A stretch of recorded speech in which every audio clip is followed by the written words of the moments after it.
ఎవరైతే అక్రమ నిర్మాణాలు చేస్తున్నారో, ఎవరైతే ప్రభుత్వ ఆస్తిని, ప్రభుత్వ యొక్క సంపదను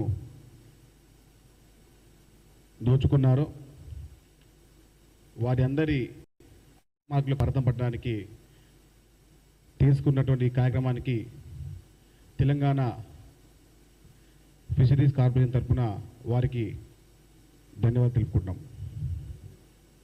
ఎందుకంటే చెరువు రక్షిస్తే ఆ చెరువు ద్వారా జీవనోపాధి, అదేవిధంగా ఆర్థిక అభివృద్ధి యొక్క భాగస్వామ్యమైన చెరువుని మత్స్యకారులకు చేదోడు వాదోడు ఉండే విధంగా దాన్ని ముందుకు తీసుకొచ్చే విధంగా ముఖ్యమంత్రి రేవంత్ రెడ్డి గారు తీసుకున్న ఈ కార్యక్రమానికి తెలంగాణ రాష్ట్ర మత్స్యకారులందరూ ధన్యవాదాలు తెలుపుకుంటూ వారికి స్వతహా రుణపడి ఉంటారని నేను తెలియజేస్తున్నాను. ఎందుకంటే గత 10 సంవత్సరాలుగా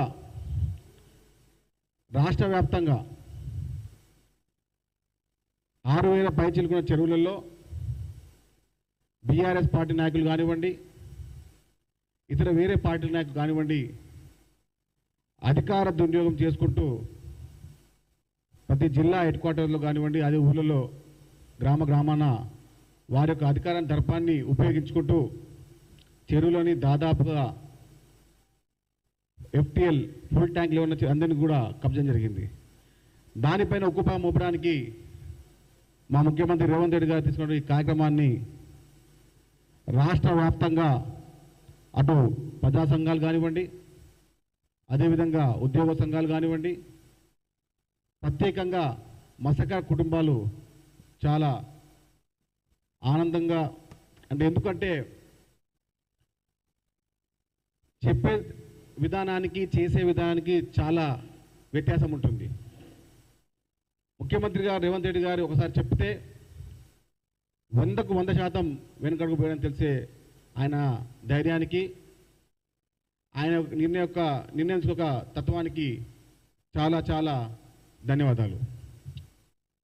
మీరు చూడొచ్చు, కొంతమంది బీఆర్ఎస్ పార్టీ నాయకులు కేవలం కక్ష సాధింపు అని అంటున్నారు.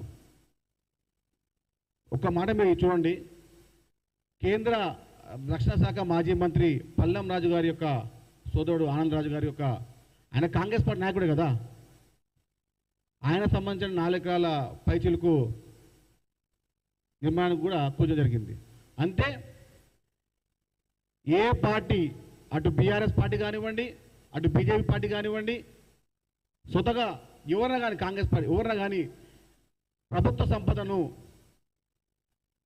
అదేవిధంగా ప్రభుత్వ ఆస్తిని దోచుకొని కబ్జా చేస్తే ఊరుకునేది లేదని చెప్పి ఈ నిర్ణయాన్ని తీసుకోవడం ద్వారా తెలంగాణ రాష్ట్ర భవిష్యత్తు, అదేవిధంగా హైదరాబాద్ నగరం యొక్క భవిష్యత్తు ఆధారపడి ఉంది. మీరు చూడొచ్చు, చాలాసార్లు బీఆర్ఎస్ నాయకుల ఫేస్బుక్లలో ఒక డిఫరెంట్గా మూవ్ చేస్తున్నారు. అరే మన అందులో పెళ్లి చేశారు, ఇన్కమ్ నుంచి పెళ్లి చేశారు రేవంత్ రెడ్డి గారు అమ్మాయిని. అరే బాబు, ఫంక్షన్ హాలు విషయంలో ఒక ఎత్తు, నిర్ణయానికి తగ్గట్టు 4 ఎకరాల పైచిలుకు భూమిని కబ్జా చేశారని బాధ్యతగా 2016 అసెంబ్లీ సాక్షిగా మాట్లాడింది ఎవరు? రేవంత్ రెడ్డి గారా? కాదు, చెప్పండి. ఫేస్బుక్ ఉంది కదా, ట్విట్టర్ ఉంది కదా, ఇన్స్టాగ్రామ్ ఉంది కదా అని చెప్పి కొంతమంది బీఆర్ఎస్ పేటీఎం బ్యాచ్ అందరూ ఏదో బూద చల్లే విధంగా ప్రయత్నిస్తున్నారు. ప్రజలు ఈ నిర్ణయాన్ని స్వాగతిస్తున్నారు, ప్రజా సంఘాలు స్వాగతిస్తున్నాయి. అదేవిధంగా తెలంగాణ రాష్ట్ర ప్రజల యొక్క నిర్ణయం కూడా వచ్చే విధంగా, వారికి నచ్చే విధంగా నిర్ణయం తీసుకొని చెప్పి రేవంత్ రెడ్డి గారిని సోషల్ మీడియా ద్వారా చాలామంది అభినందిస్తున్నారు. చెరువు కుంటల పైన ఫిషర్మెన్ తరఫున హైడ్రా కమిషనర్ కలుస్తాం. మా పరిశీలన ఉన్నటువంటి మాకు సమాచారం ప్రకారంగా ఏ చెరువు కుంటలను కబ్జా చేశారో వారి యొక్క సమాచారాన్ని వారికి ఇవ్వడం జరుగుతుంది.